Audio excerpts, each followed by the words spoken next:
This channel does not promote any violent, harmful, or illegal activities. All content provided by this channel is meant for an educational purpose only. চাপে চন্দ্রনাথ সিনহা, কারামন্ত্রী চন্দ্রনাথ সিনহা তিনি চাকরি দুর্নীতির 13 কোটি টাকা পকেটস্থ করেছেন দাবি ইডি। এই বিস্ফোরক দাবি ইডি চার্জশিটে করেছে। আমার সহকর্মী এই মুহূর্তে সুজয় আমার সঙ্গে রয়েছেন। সুজয়, আমি জানতে চাইবো এখনো পর্যন্ত এই যে বেহিসাবি আয়ের একটা হিসেব দিতে হয়, সেই হিসেব কি তিনি আদৌ দিতে পেরেছেন? দেখো, চন্দ্রনাথ সিনহা বা তার আইনজীবীর তরফ থেকে যেটা বারবার বলা হচ্ছে যে তিনি কৃষিকাজ সংক্রান্ত কাজবাজের সঙ্গে যুক্ত, সেই টাকা তার অ্যাকাউন্টে এবং বিভিন্ন সম্পত্তি সেই টাকায় কেনা, তার পাশাপাশি তিনি বেশ কিছু ক্ষেত্রে জমি বিক্রি করেছিলেন, তার টাকাও তার কাছে পাওয়া গিয়েছে এবং তার সঙ্গে কোনোভাবেই এই নিয়োগ দুর্নীতির কোনো সম্পর্ক নেই তেমনটাই দাবি করেছে। যদিও ইডি দাবি করছে যে 159 জন চাকরি প্রার্থীর তালিকা এই মন্ত্রী চন্দ্রনাথ সিনহা তিনি যখন মৎস্যমন্ত্রী ছিলেন তখন পাঠিয়েছিলেন এবং তাদের প্রত্যেকের থেকে গড়ে 8 লক্ষ টাকা করে নিয়েছেন মন্ত্রী চন্দ্রনাথ, সেটাও দাবি করেছে এবং তারই একটা হিসেব তারা দাখিল করেছে আদালতে চার্জশিটের মাধ্যমে। মানে সেই হিসেবটা করে সার্বিকভাবে 13 কোটি টাকা হচ্ছে, তাই তো? হ্যাঁ, 12,72 লক্ষ টাকা প্রায় 13 কোটি পকেটস্থ করেছেন চন্দ্রনাথ সিনহা, সেই দাবি করা হয়েছে।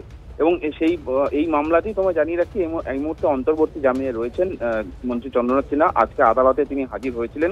তার জামিন খারিজ করে তাকে নিজেদের হেফাজতে চেয়েছিল ইডি এবং ইডি বেশ কিছু নতুন তথ্য আদালতের সামনে নিয়ে আসলে চন্দ্রনাথ সিনহার আইনজীবীরা দাবি করেন যে তারা পৃথকভাবে শুনানি করতে চান এবং তাদের সময় প্রয়োজন। আগামী শনিবার মন্ত্রী চন্দ্রনাথ সিনহার এই সংক্রান্ত যে শুনানি সেটা হবে এবং ততদিন পর্যন্ত তিনি জামিনে রয়েছেন। ধন্যবাদ সুজয়। আশা রাখি নেক্সট দিনে সুবিচার পাবো। কিন্তু আজকে নতুন তথ্য প্রমাণ দেওয়ার কথা বলছি, সে দিয়েছে, দেখা যাবে। আমাদের তো উত্তর দিতে হবে, উত্তর সঠিক সময় উত্তর দেবো। আপনার যে 12 কোটি টাকার সম্পত্তি সেটা হিসাব বহির্ভূত বলে জানাচ্ছে ইডি, সেটা প্রমাণ হয়ে পড়ে। চন্দ্রনাথ সিনহার নাম তো আসবে, এটা অত্যন্ত স্বাভাবিক। 13 কোটি টাকা হয়তো ইডি খুঁজে পেয়েছে, এটা হিমশৈলের চূড়া মাত্র। তৃণমূলের প্রত্যেকটি এমএলএ কম করে 100 কোটি 200 কোটি টাকার মালিক, বেনামে নামে প্রত্যেকটি। কোনো এমএলএ তৃণমূলের বাকি নেই। কিছু বোকা এমএলএ আছে, তারা 30-40 কোটি অব্দি পৌঁছতে পেরেছে।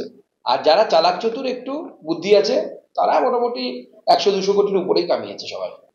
চন্দ্রনাথ সিনহাকে সবাই চাদু নামে চেনে, চাদুদা বলে। আমার ছোটবেলায় মিঠুন চক্রবর্তী সিনেমার গান শুনেছিলাম, ও চাদুরে দেখলে কেমন তুমি খেয়ে। এসএসসি গ্রুপ সি মামলায় জামিন পার্থ চট্টোপাধ্যায়ের 90,000 টাকা বন্ডে জামিন দিল সিবিআই আদালত।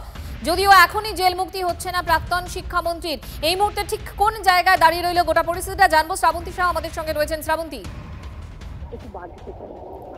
দেখো, যেহেতু সিবিআই এর একটি মামলা সেটা এখনো পর্যন্ত বিচারাধীন রয়েছে বিচারপতি শুভ্রা ঘোষের এজলাসে এবং গতকালটা আমরা যেরকম জানতে পারছিলাম যে রায়দান আপাতত স্থগিত রয়েছে, মামলার শুনানি শেষ হয়ে গেছে। এই মামলার যখন শেষ পর্যন্ত রায় হবে তাহলে অলমোস্ট বলা যেতে পারে জেল মুক্তি হবে পার্থ চট্টোপাধ্যায়। তার কারণ সিবিআই এবং ইডির যাবতীয় মামলায় ইতিমধ্যেই জামিন পেয়ে গেছেন পার্থ চট্টোপাধ্যায় এবং শীর্ষ আদালতে সম্প্রতি ইডির যে রায়ে পার্থ চট্টোপাধ্যায়কে জামিন দেওয়া হয়েছে সেখানে তাদের যে স্লথ গতিতে তদন্ত সেটা নিয়েও প্রশ্ন উঠেছে। সেটাই সব থেকে বড় হাতিয়ার বলে মনে করা হচ্ছে। আপাতত দেখার এই রায় পুজোর আগে ঘোষণা হয় কিনা। শ্রাবন্তী, ধন্যবাদ। দলে ফিরবে কি ফিরবে না সেটা তৃণমূল কংগ্রেসের ব্যাপার। তবে তৃণমূল কংগ্রেস চোরেদের দল। যেরকম বন্যরা বনে সুন্দর, শিশুরা মাতৃক করে, সেরকম চোরেরা তৃণমূলে সুন্দর। তো স্বাভাবিকভাবে তিনি তৃণমূল অলঙ্কিত করেই থাকবেন বলে আমার মনে হয়। তৃণমূল মুখপাত্র অরূপ চক্রবর্তী এই মুহূর্তে আমাদের সঙ্গে রয়েছেন। অরূপদা, পার্থ চট্টোপাধ্যায় আরও একটা মামলায় জামিন পেলেন, তার মানে বেরোনোর জেল মুক্তি হওয়ার পথটা আরও একটু প্রশস্ত হলো, কি মনে করেন? একটু আগে বিজেপির প্রতিনিধি আপনাদের চ্যানেলে বলছিলেন যে তৃণমূল নাকি চোরেদের দল। শুভেন্দু অধিকারীকে তো ওনারা চোর বলেছিলেন, তারপর দলে নিয়ে লিডার অফ অপোজিশন বানিয়েছেন। সারা ভারতবর্ষে যাদের চোর বলেছেন, কাউকে কেন্দ্রীয় মন্ত্রী বানিয়েছেন, কাউকে আসামের মুখ্যমন্ত্রী বানিয়েছেন, কাউকে বাংলা লিডার অফ অপোজিশন বানিয়েছেন। সেটা প্রসঙ্গ ভিন্ন। Bail is a natural process. জামিন ভারতবর্ষের আইন আদালত অনুযায়ী জামিন একটা ন্যাচারাল প্রসেস। যদি তদন্তকারী এজেন্সি এত অপদার্থ হয় তাহলে ধরে নিতে হবে হয় তারা অপদার্থ, নইলে সেখানে কোনো দুর্নীতি হয়নি। যদি দুর্নীতি হয়ে থাকে তাহলে কেন তারা সেটা প্রমাণ করতে পারেনি? আজকে সেই প্রশ্নের উত্তর সেন্ট্রাল এজেন্সিকে দিতে হবে, যার মাথায় রয়েছে অমিত শাহ, নরেন্দ্র মোদী। আর যদি সত্যি সত্যি তিনি দোষী না হয়ে থাকেন, অরূপদা, কি মনে হয় পুজোর আগেই সব ক্ষেত্রে জামিন পেয়ে যাবেন পার্থ চট্টোপাধ্যায়? আমি তো বিচার ব্যবস্থা নই, তাই আমার পক্ষে এই ধরনের মন্তব্য করা একেবারেই সমীচীন নয়। শুধু এইটুকু আমরা বলতে পারি যে এজেন্সিকে দিয়ে যে বিজেপি পরিকল্পিত এজেন্সি রাজ কায়েম করেছে, পার্থ চট্টোপাধ্যায় বেল পাওয়া মানে এটাই প্রমাণ হলো আসলে পুরোটাই পলিটিক্যাল গেম খেলা হয়েছিল ভারতীয় জনতা পার্টির পক্ষ থেকে। উনি যদি বিজেপিতে যোগ দিতেন তাহলে দেখতেন এতদিন বড় পোস্ট পেয়ে যেতেন। যেহেতু উনি বিজেপিতে যোগ দেননি, তার জন্যই দীর্ঘসূত্রিতা কিনা আজকে এই প্রশ্নের দিকেও কিন্তু আঙুল উঠছে। অরূপদা, ধন্যবাদ। অন্যদিকে বেআইনি অ্যাপ কাণ্ডে একে একে তারকাদের তলব ইডির। গতকাল আপনারা দেখলেন 9 ঘন্টা ধরে টানা জিজ্ঞাসাবাদ করা হয়েছিল অভিনেত্রী মিমি চক্রবর্তীকে। আজ অঙ্কুশ হাজরা সেখানে পৌঁছেন, অর্থাৎ ইডির দফতরে পৌঁছেছেন দিল্লিতে। ইতিমধ্যেই 4 ঘন্টা অতিবাহিত হয়ে গিয়েছে, তাকে জিজ্ঞাসাবাদ করছেন ইডির আধিকারিকরা। পাশাপাশি 9 ঘন্টা পর গতকাল মিমি চক্রবর্তী বেরিয়েছেন। আরও একজনের নাম বলবো আজকে, উর্বশী রাউতেলা, তাকেও আজকে তলব করা হয়েছে। আমার সহকর্মী জ্যোতির্ময় কর্মকার এই মুহূর্তে টেলিফোন লাইনে রয়েছেন। জ্যোতির্ময়, জানতে চাইবো যে এখনো পর্যন্ত 4 ঘন্টা হয়ে গিয়েছে, অঙ্কুশ হাজরা তাকে জিজ্ঞাসাবাদ করা হয়েছে, পাশাপাশি উর্বশী রাউতেলা তিনি কি আসছেন সে সংক্রান্ত আগাম কোনো খবর আছে?